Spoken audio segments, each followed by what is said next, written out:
Hi everybody, and welcome to Endless Celts Cooldown, our post-match reaction to Celtic 7, Dundee 1. I think for me, Ross, obviously, before we get cracked into all the goals, it felt like we weren't going to stop in the first half. First of all, how you feeling?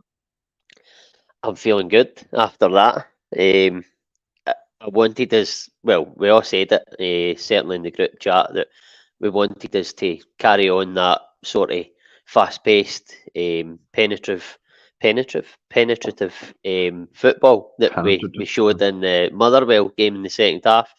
And, I mean, the first couple of minutes were a bit edgy. Dundee put a couple of diagonals into us that we didn't deal with too well. But after that, we never really looked back, and it was an outstanding performance in that first half. Yeah, it was brilliant. San Fran, as it was in very early on in the comments, we haven't gone away, I think Anthony coined that phrase as well on the Monday podcast, Trains of the Doctor. Brilliant performance, 3.7 goals, and more importantly, we look like Celtic again. I'm very happy with that. My confidence in Brendan and the boys has grown a wee bit. Anthony Dunn, great to have you along. Gavin, boy Kelly, what's his position and how old is he? I think he's just a young boy coming from the academy. And see, to be fair as well, and also Anthony's calling out your retro tap. He said, what is it? Yeah, that's an absolute raid of a retro tap. So there you go. There you go. You're getting called out already.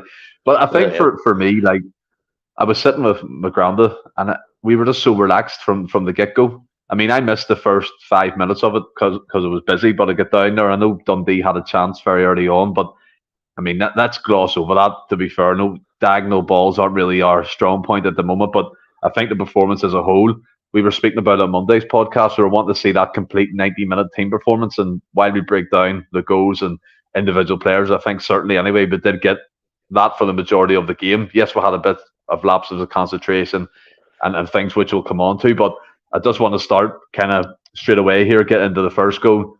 O'Reilly with a free kick whipped in. And it looked like, anyway, that Celtic practiced that kind of lineup for the set pieces. It was different from what I've seen usually. It was Carter Vickers tailing off to the back post. I think it was the Dundee striker trying to mark him, and his strength just get in above him, and it was a great header. And again, it's great to see headers being scored again. It's something that we've sort of lacked. Evening, Paul. Something we've sort of lacked most of the season. Set pieces, it's not been a strong point in both boxes. But the night we came up trumps in that first goal, as you say. It's a really good whipped in ball from Matt O'Reilly into the back post. It comes from a decent angle for a free kick for to do what he done. But as you say, Carter Vickers at the back post, he just wanted it more. It wasn't the greatest connection. I think it maybe even comes off the Dundee player after Carter Vickers gets the connection, but you're not taking it away from him. It's his goal. It's going on target, and it's actually, for all the world, he doesn't make a great connection. It looks like a good header, and it gets us off. After I said that sort of not shaky start, but Dundee done what they expect them to do. They pump balls in just to put Celtic under pressure and put them on the back foot early doors, but that just settled everything down. Carter Vickers being in the team does that anyway, but he just added a goal to it tonight, and it was fantastic just to get off to that start and just, as I say, settle everything down. Yeah, Paul McFarlane. Ross looked like a Celtic fan. My Stephen looks like corporate. Thanks very much. But I think for me, having Carter Vickers back in the team, there was definitely a more calmness edge about the back four. And I thought Alistair Johnson had a great game. Greg Taylor I thought he was so demandful all night. There was times where he was cracking up with Carter Vickers for not playing that ball quick. We dropped off. We dropped off there a wee bit. Did we get to the Greg Taylor stuff? I got the Greg Taylor, and I'm not sure. We'll go with it anyway. We'll restart. But no, I think there was times as well where Greg Taylor was like, "Come on, Vickers, get this ball into me quicker." Obviously, that connection is coming back as well. And I just thought, as you said, having him back settled everyone's nerves. And he's seen Scales for me had a better game than he had recently in performances. I thought he looked more sure of himself, more calm and composed on the ball. But I mean, we spoke about one header. Another header came very, very shortly after. Another whip ball in by Johnson, and Ida managed to get the back of the dome on it. And it was a great striker's goal. And I want to kind of put a wee question in here, and with that goal as well, to yourself, Ross. Ida definitely has won the heart of Brendan Rodgers. In the meantime, Kyogo's dropped to the bench. That obviously he's been our best striker for the last 2.5 seasons, but Ida scored twice in the previous game from open play. People saying he wouldn't score after the penalty kicks, and then he's banged in another header, and again a wonderful assist by Alistair Johnson. Aye, I thought the ball in for the Alistair Johnson was brilliant, and again he was another one that carried on the sort of form for the second half at Motherwell on Sunday. I really like the combination of him and Yang down that right hand side. I thought Yang was really good tonight as well. Mm-hmm. Not everything came off for him, but he was kept trying. Always shown for the ball. Maybe overplays it a wee bit sometimes, but certainly in terms of linking up with Alistair Johnson, he was giving him that. He was allowing Alistair Johnson to overlap, and that's how he got the goal. He overlapped, and then he whipped that ball in, and as you say, he did get in front of his man at the near post, and it's again it looks like it's not the best connection, but the difference for the Carter Vickers one is it doesn't look like the best connection, but he's glanced it, as you say, with the back of his head, and it's a more deliberate sort of movement or action for Ida, and it's actually a brilliant header and a brilliant goal all round. But I mean, you say he's won the heart of Rodgers. I think he absolutely has. Not taking anything away from Ida. I thought he was instrumental in the second half at Fir Park, but again, like a lot of his performances for Celtic, I don't think he was. I think James has used the term largely anonymous. I think that was sort of fitting the night again. He did.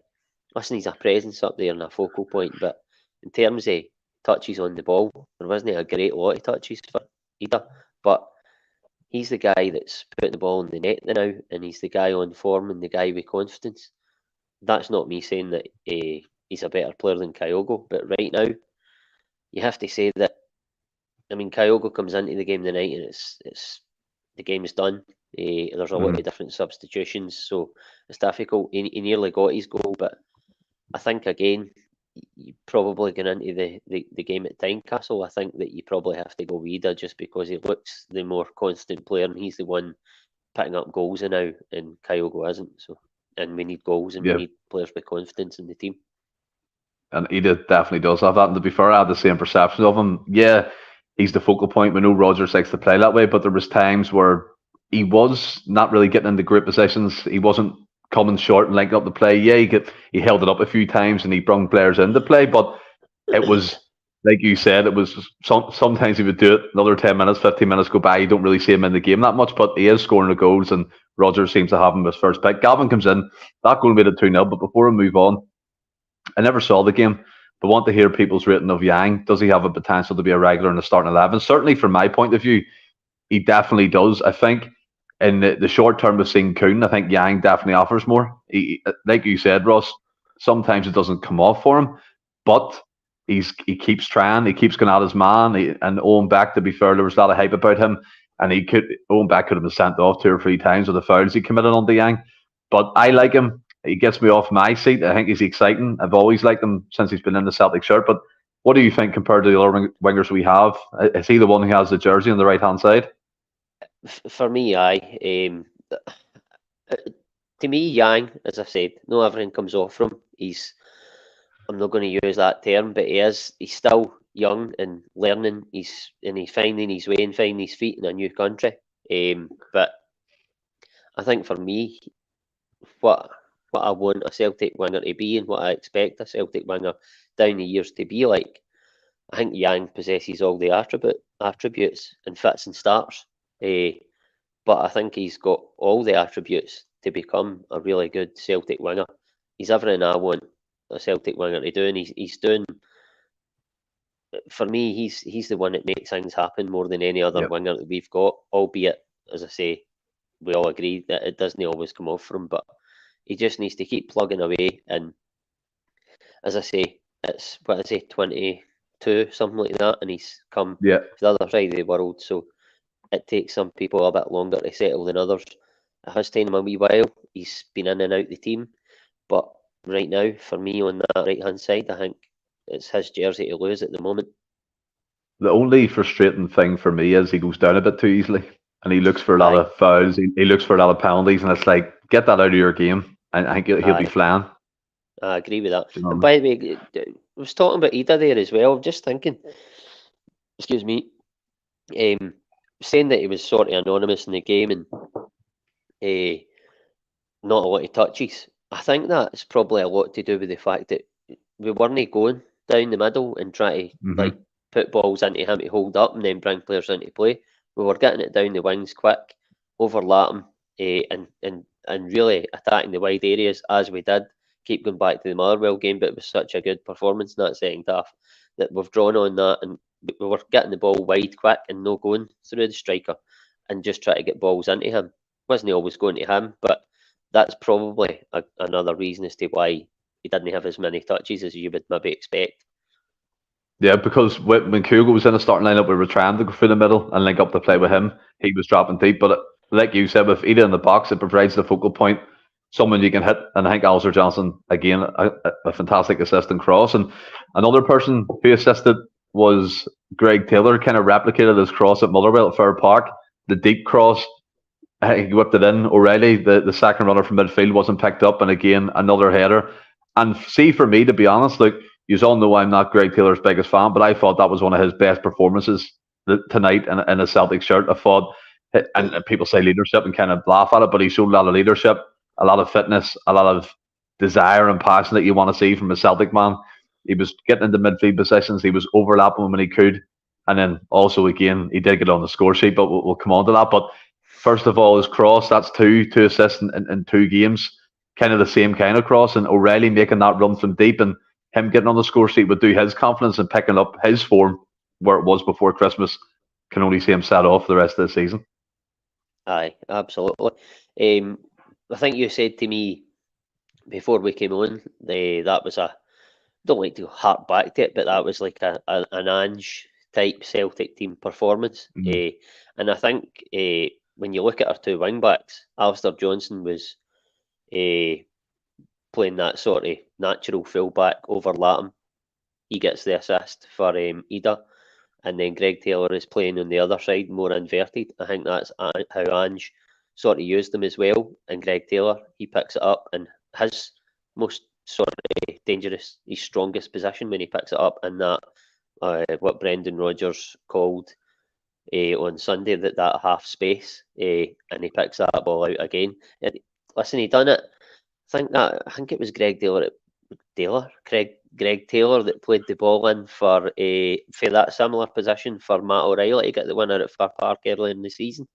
So he really enjoys picking the ball up in that area, and 9 times out of 10, if he gets the opportunity in the space to find that ball, he usually picks it out.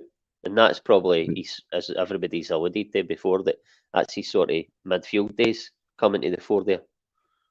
Yeah, Andrew Taggart, that first half was Ange's ball. Simple one touch and pass forward, a totally different style from what we've watched all season. And look, like we said, we don't like to harp back to it, but there was a clear difference for me from a tactical point of view from what we've seen in previous games. But it's a difference for a good thing. It brings the best out in the players. And look, sometimes you may have to compromise your own system. I'm not saying Rodgers is, but there was a clear one-touch ethos going on there. I remember saying it to McGranda, it was just quick up the pitch, get into the wings, get into the box. Do you know what I mean? It was simple and effective. I think they were trying to do that, and albeit the first half at Fir Park was really bad, but I said during that first half that I could see the message was move the ball quicker, get it wide quicker, but they just weren't executing it to how to me Rodgers was asking. And in that second half, I think they did, and they've carried it on. But for me, I think it was a clear message for the word go going into the Fir Park game that we need to move the ball quicker because it's been too slow and laborious. But I don't think for 1 second that Rodgers has been telling the Celtic players to move the ball as slowly as what they had been in previous games. No manager's going to ask them to do that. Nobody's that sort of negative and reserved in their approach, especially when you're the Celtic manager and you know you're going to have the lion's share of the ball. So for me, I think there's probably been a slight sort of message change for Rodgers, but I think that coupled with the fact that the players seem to be playing with a lot more confidence now, it's a good mix. Yeah, it definitely is. I know, 100%. I was thinking before we come on there, and when I was driving back up home, like, I'm actually buzzing tonight. And it's been maybe on the odd occasion where you felt that this season, obviously because of the indifferences and the different things going on and behind the club, and you're focusing on that. But tonight was just enjoyment from my point of view. And yeah, people may say it's Dundee, but you have to beat what's in front of you.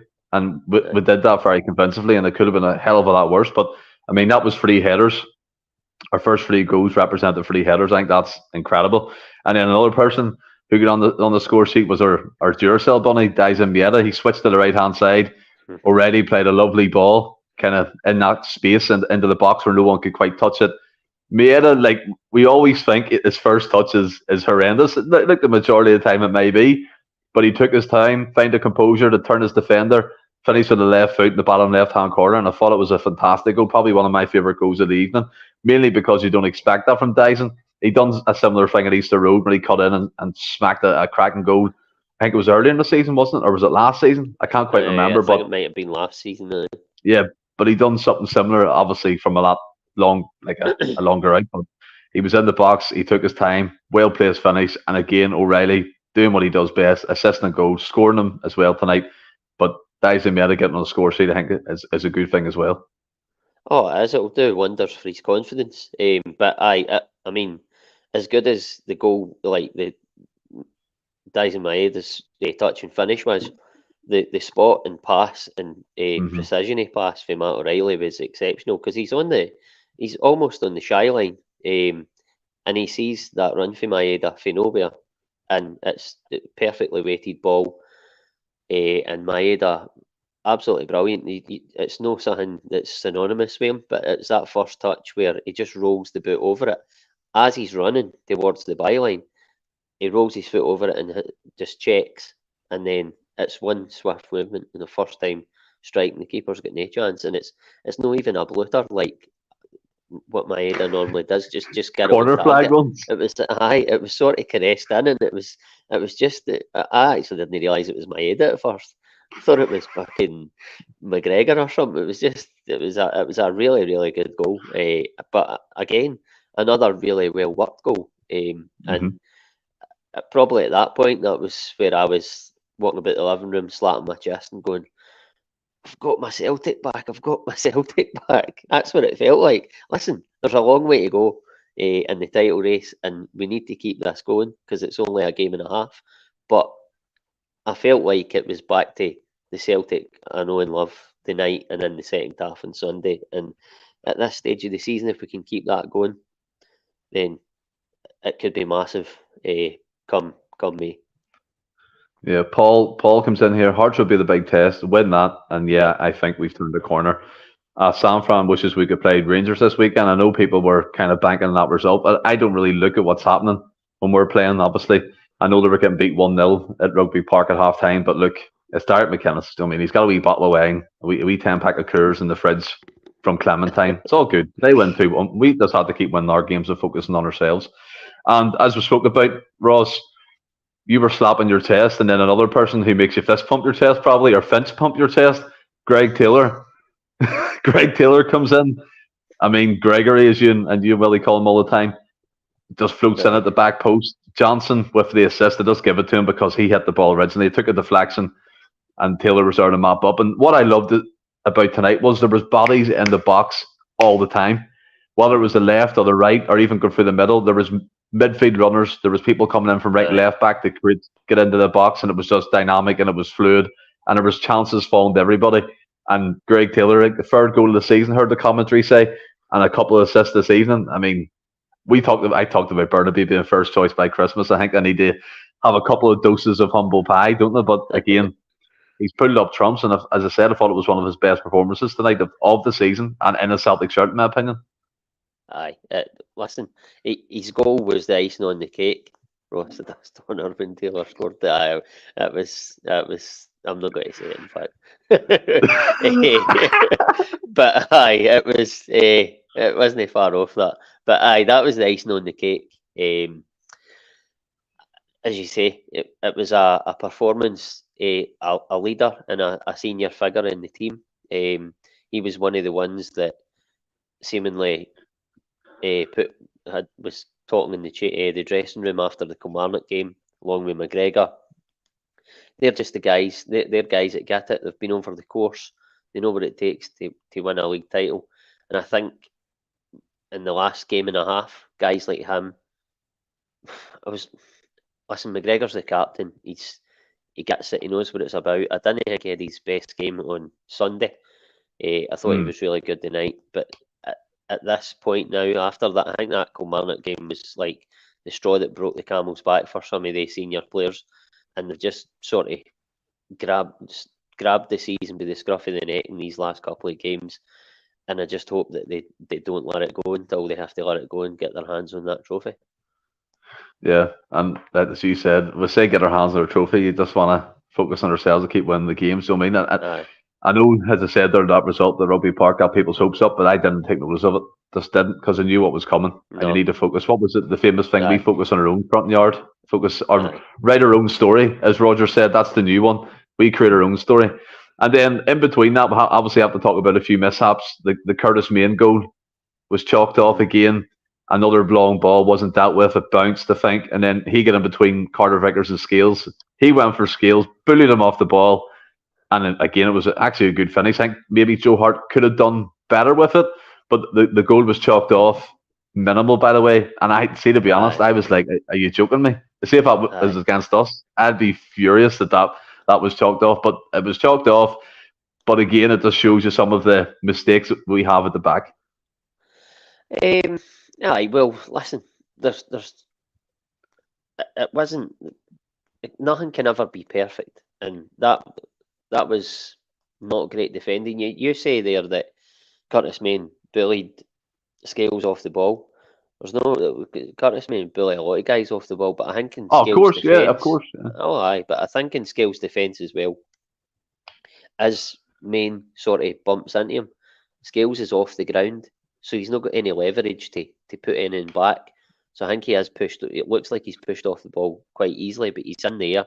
So that's how it looks worse. But I don't know if Hart could do much about it. But for me, when I seen the first replay, I thought, it's miles onside. It's not even. Yeah. It's not even like a decision. Just got on with it. But then it's like. The width was it an arm? Was it an arm? It was like I don't even know, man. It was like they were basically. It was that. Do you know what I mean? I'm yeah. Like, fucking hell, man. But listen, apparently, offsides are like black and white, if you like, or red and blue, according to the lines. But if it was offside, but as you say, if that was against Celtic, I would be apoplectic, especially if they were maybe if it was a tight game or that. But at the end of the day, it's not made a great deal of difference to the outcome of the game. But it's just one of the ones, isn't it? Paul McFarland, Celtic are coming, and so was Ross.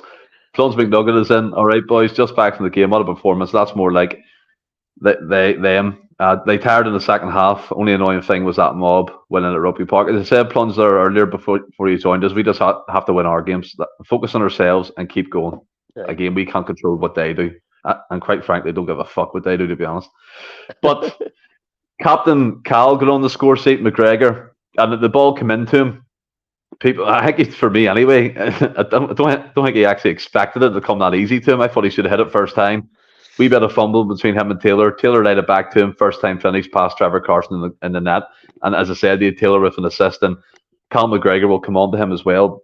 Again, speak about him in the second half when he come off. But people, like you said, kind of not writing him off. But actually, to be fair, I've seen a couple of strange posts on Twitter saying, should he be captain and should he be stripped of the captaincy and all this. Look, this is off the back of a few different performances. The guy plays about 4 million games a season. He's been so consistent for us since he's ever broke into the team. He's took over for Scott Brown and continued success. It's not as if it's went tits up, and since he's been captain of the club. So I mean, he's Mr. Consistent, and I thought for myself, moving him up position, Tomoki in behind him, freed him up, and he was making runs into the box. He was linking up really well with O'Reilly, and for me, he fairly deserved his goal. Aye, he absolutely did. Touching on people on Twitter and social media and that, talking about him being stripped to the captaincy and that, I sometimes think that folks should get breathalyzed or something before they post on Twitter. It's actually unbelievable, some shite that gets posted. But aye, Callum McGregor, he shouldn't be getting stripped to the captaincy. He's not had his best season, but neither is the whole team. But aye, the night, I thought, not back to his best, but influential in the game, dictating the play. And for the goal, I know what you're saying, in terms of he could have took it first time. But I think he had space in the box, but I don't think there was a shot on because there was a few defenders in the way. But I think then they worked the space pretty well. He gave it to Greg Taylor. I don't think he was expecting it back, but Greg Taylor sees that he's in space again, and by that point, defenders have moved, so they've worked the space really well, and he gets the shot away, and it's low. Listen, it's not right in the corner, but it's low and hard, and the keeper probably sees it late. So at that point, at that sort of in front of goal like that, just hit the target, and you've got a good chance of scoring, and that's what happened. What goal was that? Was that the fourth? Fifth? No, that was the sixth. Sixth. Aye. Yeah. Aye, right on half time. We're getting through them rightly, Ross, aren't we? We're in good time. People thought this would take them 24 hours. I know, eh? but as you said, that's the sixth goal. And I mean, just to touch upon a few things again that happened in the first half, the Matt O'Reilly shot off the bar. How sweet that he hit that. That was like an arrow, just poof, and it just bang off the bar. That would have been goal of the season, in my opinion. That's what went in. It was an unbelievable technique because it actually was. Do you know what way when you're hitting that, you always say get your leg over it, but the ball was it was quite high up. It was sort of waist height, and he manages to get his foot over it, and he does that sort of cut so that the ball spins, like he cuts underneath it to keep it down, really. But it was a tremendous effort, and similar to Palma in the second half, that for a couple of inches it would be 9-1 the night we're looking at. But unbelievable technique, and that would have been, for me, that's probably goal of the season. But then it's probably, I might be getting my timescales right here or wrong. It could be between that one and I think it was the goal that Matt O'Reilly scored at Tynecastle. Palma played it over the top. That was this season, wasn't it? That was this season. Yeah. Brilliant goal. So fucking fantastic goal that was.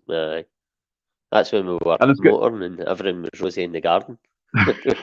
Well, the garden has a couple of weeds in it now and a couple of thorn bushes we need to be chopped down. But we're getting there. I feel like tonight and Fair Park could be, I don't want to say turning point, but make a difference going throughout this season for confidence anyway. But another player, just quickly, Ross, me and you speak about him all the time, and I didn't want to kind of go over the podcast about talking about him, was Tomoki Iwata. Look, he didn't score the goals. He wasn't involved in the attacking phase of play high up the pitch. But what I thought he did was protect that back four really well. He was quick across the ground. There was a point in the first half where Carter Vickers gave away a sloppy ball. Their striker pounced on it, and it was Iwata closing down and won it back. He was way up the pitch.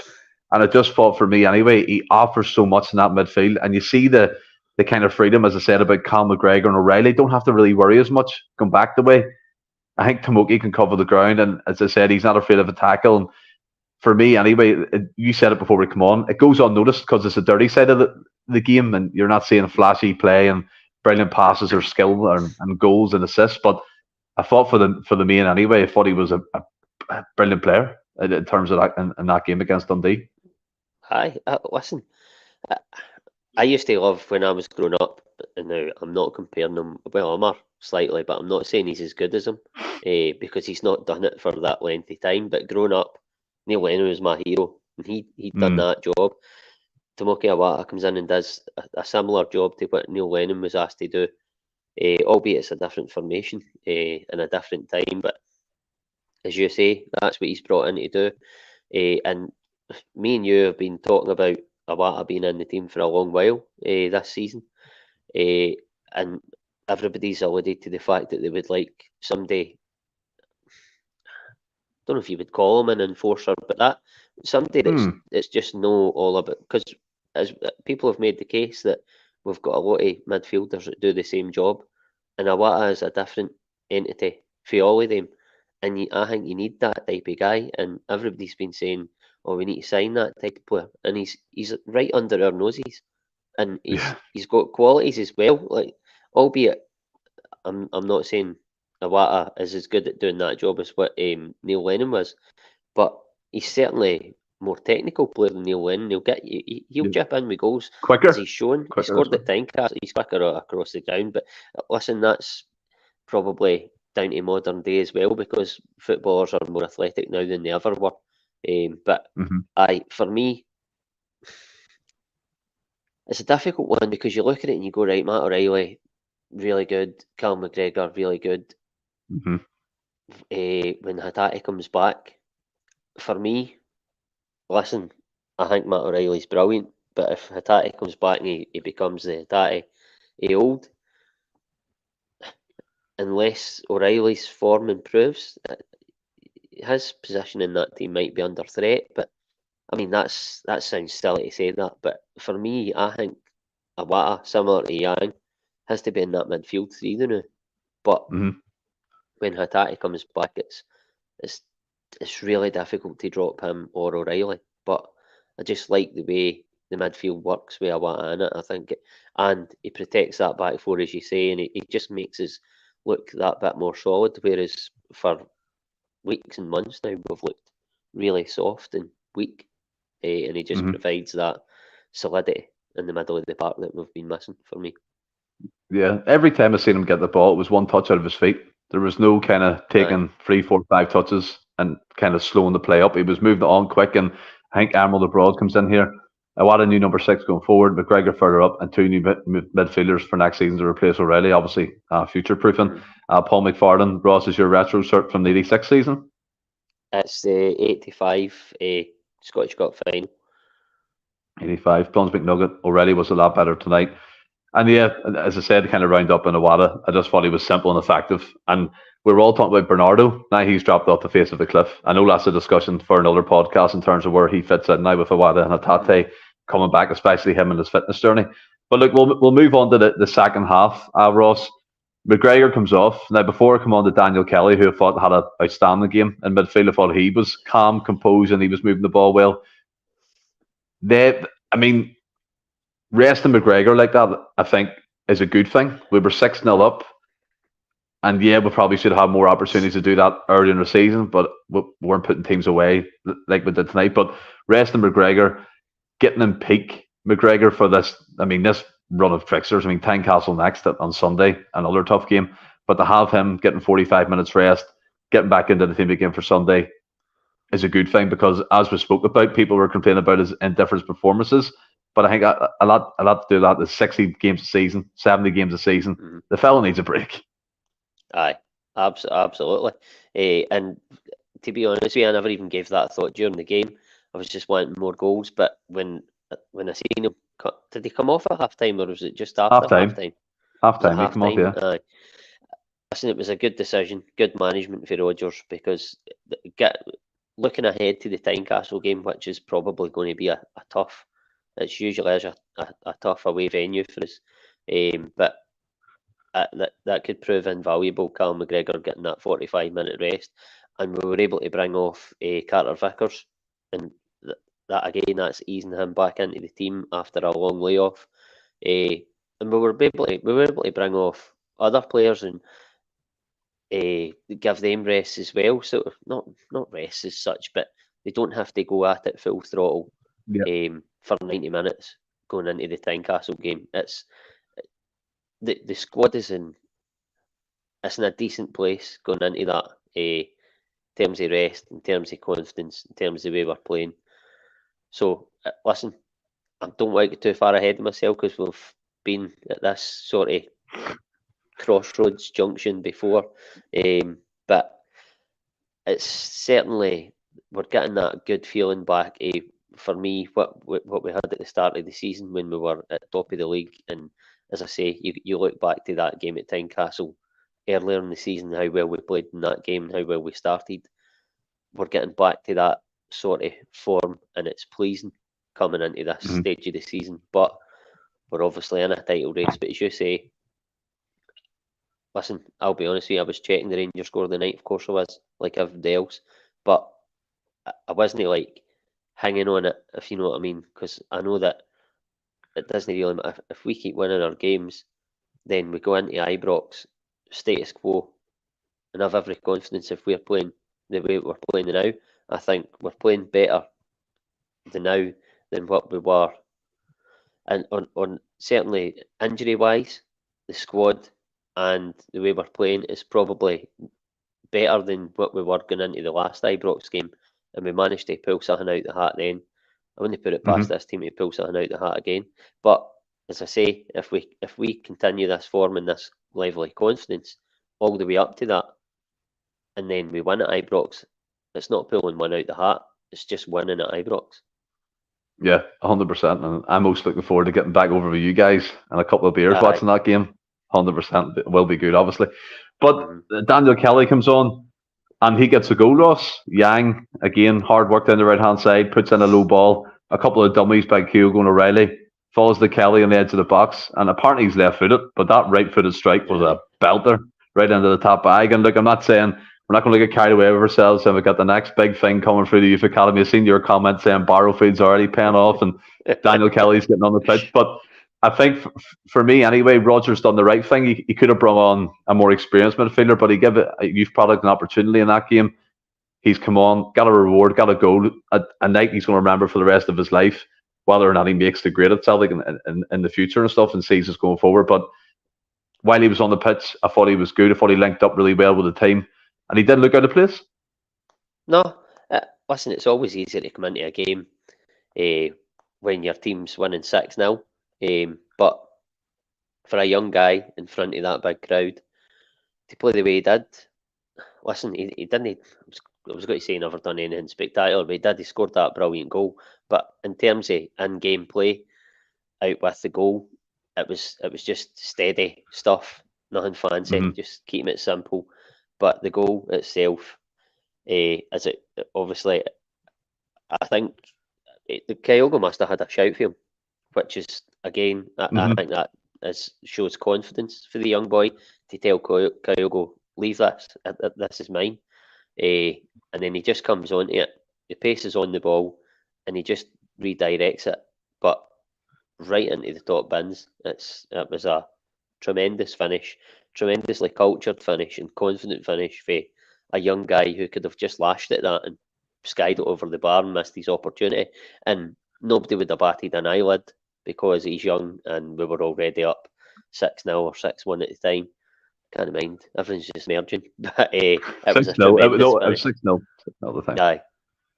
It was a brilliant finish and well done to the young guy, and I really hope that he can make the grade and be the next Callum McGregor. I know, as you said, culture finish as well. I mean, again, another conversation for another day on the podcast, but where does that leave home? Where does that leave Bernardo? I mean, all these players who were overlooked for Kelly to get on. I know I said it was the right decision, but these players must be going, why? Do you know what I mean? That's what I'd be thinking. But look, he took his opportunity and he took his goal. Been injured, though, hasn't he? Mate, the whole team was injured at one point this season. I can't keep track of that physio table. But obviously after that, Melvin came on for Dundee, made an impact. He got a goal. We didn't get the clean sheet. It was a ball crossing the right-hand side. Missed everybody. Johnson was the last man. Could have been closer to Melvin, probably. But he catches it well in the volley. Bounces off the ground, goes past Joe Hart. Didn't get the clean sheet. For me, that's the only negative of tonight's game. Aye, and I mean, you could pick the bones out of the goal, but what's the point? We were winning 7-0 or whatever it was. But, I mean, you look at it, probably the whole team is drawn to the ball, and then Dundee, you have to give them a bit of credit. They played through that kind of wee tight space and then got the ball across, and by that point, everybody's out of position. And it's a decent finish for a young guy. Joe Hart can't do much about it, but as you say, it's the only blot on the sort of copybook tonight. But I think you can let Celtic off with that wee lapse in concentration, considering the amount of goals that they pulled back in on Rangers the night as well. I think maybe the goal difference was 8 going into the night, and it's now probably, what is it, 2? 2. It would be 2, I think, yeah. No. Yeah, I think, as you said, goal difference is a major thing. Could be And pivotal. what was it? 100%. And Plunge McNugget, Paul McFarlane, sorry, why did Celtic's performance drop off the second half? Goal difference could be all important. Yeah, I think we all agree in that aspect of things. But look, got the 7 goals tonight, rounded off a great victory, 7-1. It looked like the rain was bouncing down at the end of that match. Supporters will be glad to get home, feeling good, feeling enthusiastic about what's to come, Tynecastle next. But great team performance for us. Kind of your summary of this evening in the game. Where does it take you? What's your feelings towards the next coming games anyway? One excitement and anticipation. I got up this morning and I was buzzing for the game tonight, but I was also apprehensive. Oh, this is my position tonight. Will you please stop talking about my undercarriage? I got up this morning and I was buzzing for the game, but it was apprehension as well because I didn't know what Celtic were going to turn up because, as we say, we've seen it before where we've had a good second half performance or whatever, and you think we've maybe turned the corner, and then you get into the next game and the players that came on and done well in the previous game start the next game and then they don't do well, but none of that happened tonight. So because of that, I'm going into the next game. Listen, it's Tynecastle. There's always apprehension there, but I'm really looking forward to it, and I'm back feeling good about Celtic, and hopefully they can just, as I've said, keep it going. It was a tremendous performance tonight, as you say. There was bodies in the box that were breaking the lines. There was runners for midfield. Everything was just flowing really well, and the confidence for me is back. And if we play like that for the next, 10 games? 10 games, I don't think, for me personally, I don't want to get too far ahead of myself, but I just really believe that if we play to that level, there's no team in the country can live with us. Listen, Rangers games will be really difficult, and they'll be tight games. Celtic will blow them off the park if they play at that, but I think Celtic win both times if they play to that level. I think if Rangers play to their optimum levels and Celtic play to their optimum levels, Celtic win the day 9 times out of 10, 10 times out of 10. Yeah, I think that's a great way to kind of sum it up. And as you said, for the next 10 games, we need to build on that consistency, get that momentum going. The crowd tonight was excellent, by the way. I thought the atmosphere was great from what I could hear on the TV I was watching on anyway. And to get behind the team. Roar at half time was, sorry, Steve. I was just saying the roar at half time was brilliant. It was brilliant. It was. It felt like I turned to my grand and said it felt like a Champions League night. Knowing that kind of the roar, as you said there at the halftime interval. But yeah, look, Roger said we write our own story. Let's hope we can continue to write a couple more pages this towards the end of the season and build that consistency up. But we'll be back Friday with the usual podcast, a couple of beers, I'm sure, a couple of laughs, and look, we're looking forward to that. I'm guessing we'll be talking about the game coming up at Tynecastle. But until then, stay well and keep safe. Hail, hail.